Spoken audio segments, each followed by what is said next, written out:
Good morning, students.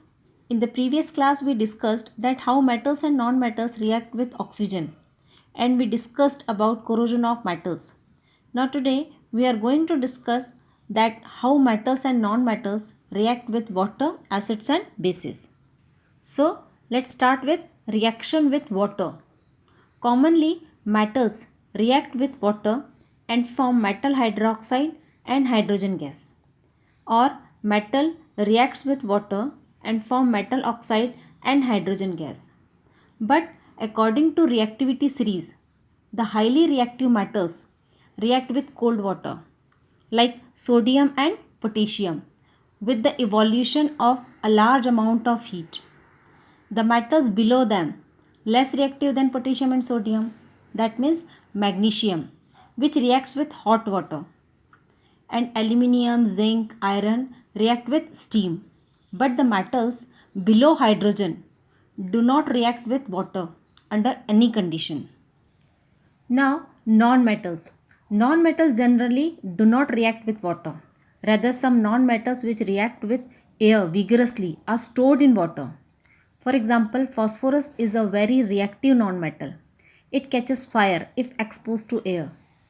So, to prevent the contact of phosphorus with atmospheric oxygen, it is stored in water. Now, reaction with acids. Most of the metals react with acids to form metallic salts and hydrogen gas. Now, how to test the evolution of hydrogen gas? When we bring a burning candle at the mouth of releasing gas, it extinguishes with a pop sound. For example, zinc reacts with sulfuric acid to form zinc sulfate and hydrogen gas. Sodium reacts with hydrochloric acid to form sodium chloride and hydrogen gas. In this way, aluminium reacts with hydrochloric acid, magnesium reacts with sulfuric acid. But the metals present below the hydrogen gas in reactivity series do not react with acid as they are less reactive than hydrogen. Now what about non-metals? Non-metals do not react with acids. Now reaction with bases. Metals. Most of the metals do not react with bases.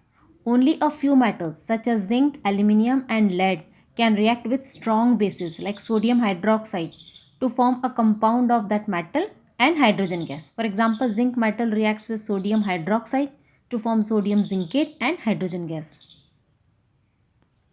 Now non-metals, the reaction of non-metals with bases is very complex. Now our next topic is displacement reaction. What do you mean by the displacement reaction? A reaction where a more reactive metal reacts with the salt solution of less reactive metal and displaces the less reactive metal from its solution. For example, there are two metals, metal A and metal B, and metal A is more reactive than metal B.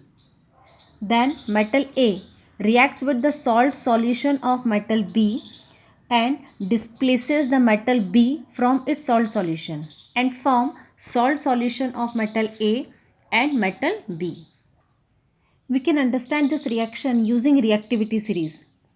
As we know, reactivity of the metals decreases as we go down in the reactivity series. So, these metals are highly reactive than these metals.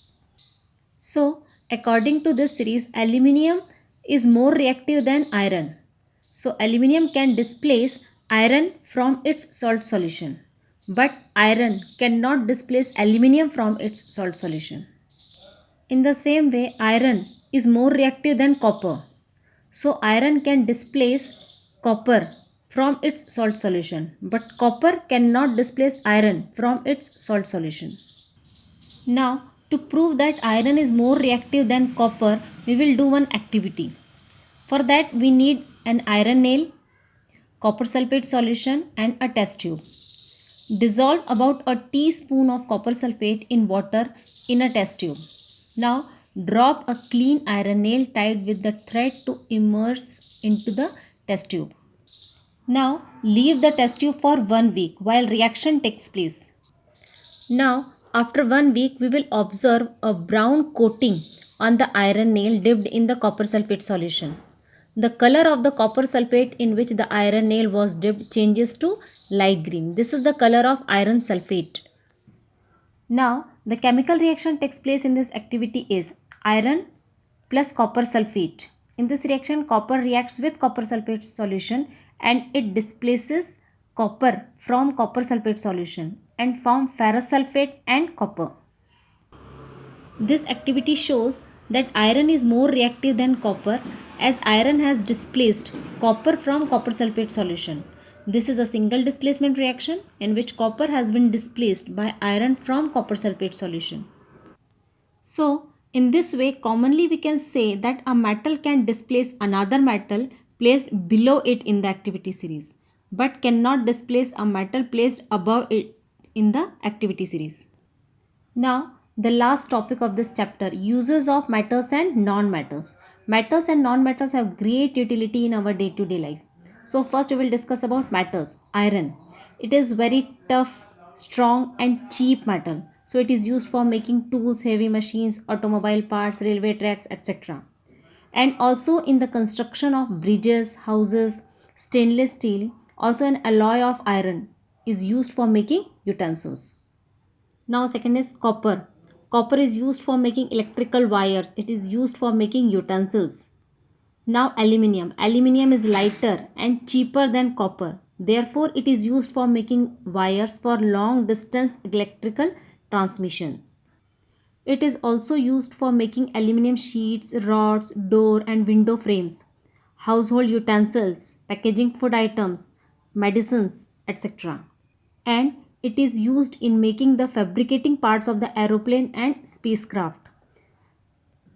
Now, gold, silver and platinum. These are the noble metals. That means these are the least reactive metals. And gold and silver are most malleable and ductile metal. That's why these metals are used for making jewelry and other decorative items. Now, metals are used as alloys also.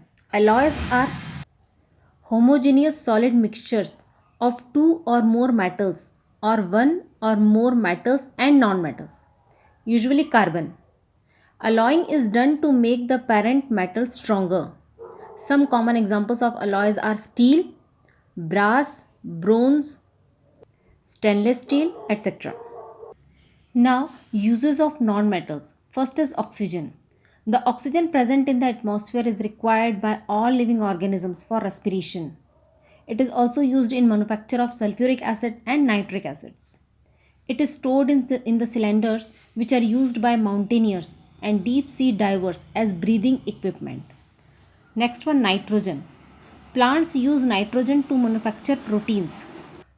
Liquid nitrogen is used to preserve blood, corneas or other donated organs. Due to its inertness, it is used for filling food packages.